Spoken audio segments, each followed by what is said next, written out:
Hey y'all, it's Dr. Shamanta. Welcome back to my channel where we talk about all things mental health, personal finance, and overall strategies to live your best life. All right guys, welcome back. Welcome to this video. Now, if you read the title, you know what it's all about. Y'all, this world is getting crazy, specifically when it comes to finances and money. Now, I don't know about y'all, but I've been trying to stay away from the news. I haven't even been watching it as much. I've been working, seeing my patients, just minding my business, literally, right? But when I go to the grocery store, I can't overlook it. When I get the monthly bill for my electricity, for that month, I can't overlook it. When I look at pretty much anything that comes with money, I can't overlook it. You can't overlook it. You realize that the prices of everything in this world has increased, right? And our paychecks, no matter how much we're earning, it's just not going as far anymore. So in this video, I want to talk about why we have to. There is not even a question about it. It's not even an option anymore. We literally have to have multiple streams of income at this point in our lives. Yes, it's unfortunate, but it's just a reality at this point. So y'all know I'm not going to come to y'all with a problem without also having a solution and having some suggestions on how to fix whatever it is that we're dealing with. All right, now, so in this video, I want to tell you 5 ways or reasons to that we need multiple streams of income. Okay, because first of all, I want you to understand why this is important. So after this video, I probably would do one where we can talk about obviously how you can get those income streams. But right now, I want to really help you understand why this is imperative. Okay, so let's start there. Okay, there's multiple levels to this. All right guys, so the first one is, let's be for real, and I don't want to say this, it's been hard for me to say these words, but at this point it's just what it is. And as someone who works for a really good company, it is just what it is. Job security is not real. There is an abstract idea. It's just a concept, but there's no such thing as job security. Why? Well, let's look around. The government is what you probably would consider the most secure company, organization, whatever, to work for. They literally manage the money of the world, right? Let's be for real, right? Like, they technically could never really run out because they could just print more, like technically, right? But even they are laying off. And I'm not talking about, 300,000 black women. I'm not talking about that. I'm just saying in general, like, they're laying off. I have people that I know personally that work for the federal government and that are like officers and just service members or military, and they don't even get paid. And I just read somewhere yesterday an article that said that there's like some type of thing, like, I don't know if it's a bill, whatever they call it, but basically saying that they may not pay them back pay because it was something in place where they automatically are guaranteed to get back pay for the time during the shutdown. So that's one way that most federal government workers are able to kind of get through the phase, right? Like, they know they're going to get their money back once it opens back up. But now there's something on the table where they're talking about not even paying them when it opens back up. Y'all, can you imagine that? If you don't devoted 20-something years of your life, 30-something years of your life, you've gotten your master's, your doctorate, and you decided to go into research and all that kind of stuff, and you're working for the federal government, you're like, oh, this is secure. We're never going to run out of grant funding, which honestly, as someone who has a doctorate, research was like a top goal for me. It was like, okay, I think if I don't want to stay in clinical work or management, leadership, then I can go into research. But as soon as I graduated, I started seeing them cutting the funding for research, and I was like, yeah, nah, let me stay away from that.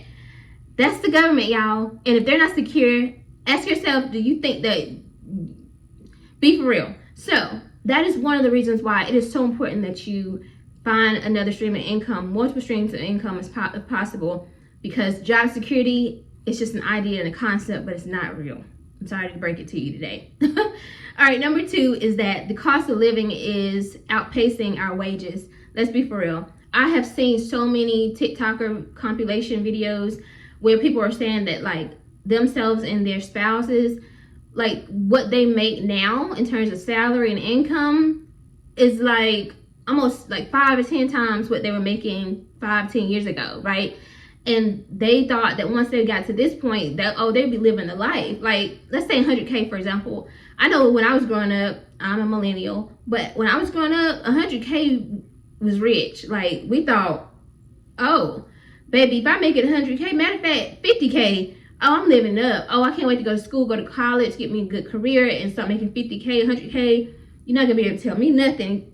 Comment below if you remember that. If I'm not, tell me I'm not the only one who's thinking that, because I know I'm not.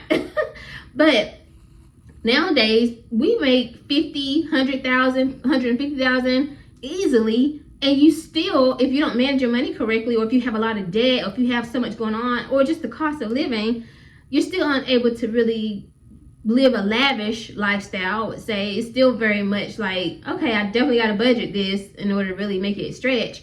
And it sounds crazy, and I know there are people who will argue and say, well, if you can't survive off 100K, 150K, then you're doing something wrong.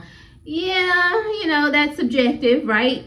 I personally will be doing, but that's because I live a minimalist lifestyle, right? If you're someone who just wants to live a regular life and just enjoy the fruits of your labor, and you're not really focused on, you know, saving, investing, and whatever.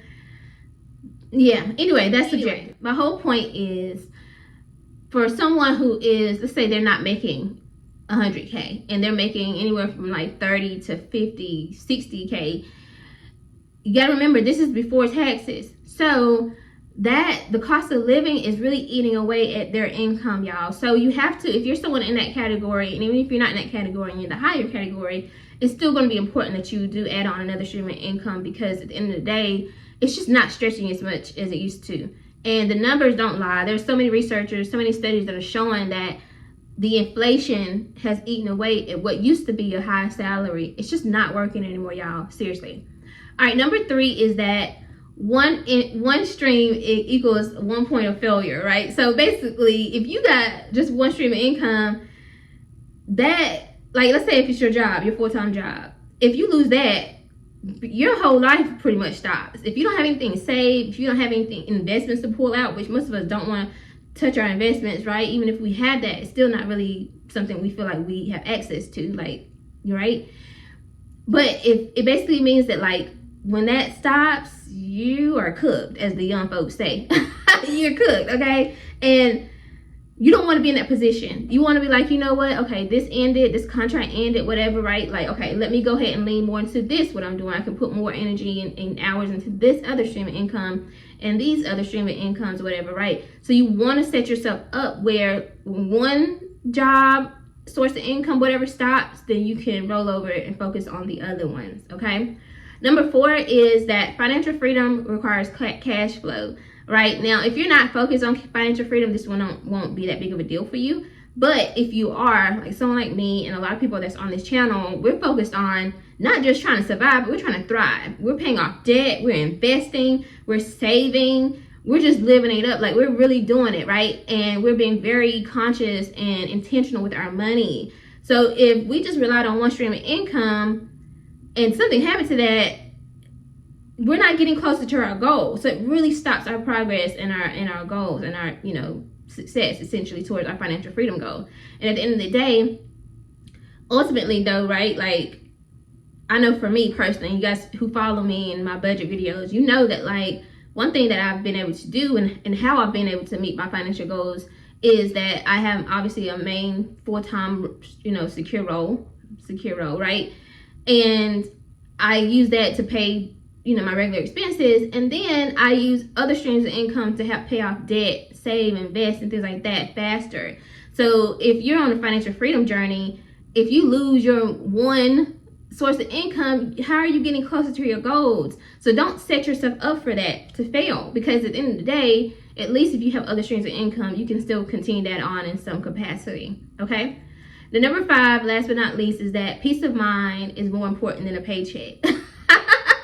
Right? Now, I know that sounds crazy maybe, but at the end of the day though, seriously, y'all, if you have multiple streams of income, it just lets you know that at the end of the day, if something happens, I even want to say when instead of if, because at the end of the day, if you look at the world, if you look at what's going on, nobody is safe. So, and I'm not trying to scare y'all, but I'm just being for real.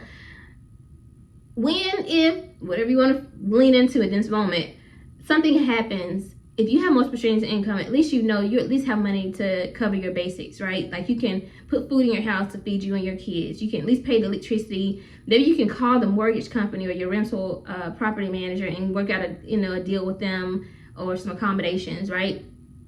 But at least you can cover your essentials, right? And so at least have something coming in from another source rather than like your full-time role. Because if you lean strictly on just that, your peace of mind is in jeopardy. And at the end of the day, you're basically setting yourself up. And so again, guys, as someone who is obviously a therapist and I really care about your mental health, the anxiety and the depression that can be triggered by money and instability around money, I really want you guys to be safe. And I am I'm right here with y'all. I'm not setting myself up. I know what it feels like to have workplace anxiety and stressed about, okay, if something happens here, I don't like that feeling. I like to feel empowered. I like to be in control. So y'all know I have a virtual private practice. I just joined on with a group practice. So I'll be starting with patients and clients there soon. Obviously I have my YouTube channel rolling and I have other streams of income as well. So I don't play no games about this, y'all. And I hope that you find value in this video and that today you take a moment and you think about how can I earn some income from other sources. What am I really good at? What is it that people would pay me for, right? Think beyond what you consider your full-time job or is secure income. Think beyond that. Put some other things in place, y'all, because 2025 is not playing with us, okay? Anyway, guys, I hope you like this video. If you do like this video, comment, subscribe, share, and I'll see you guys in the next one. All right? Bye.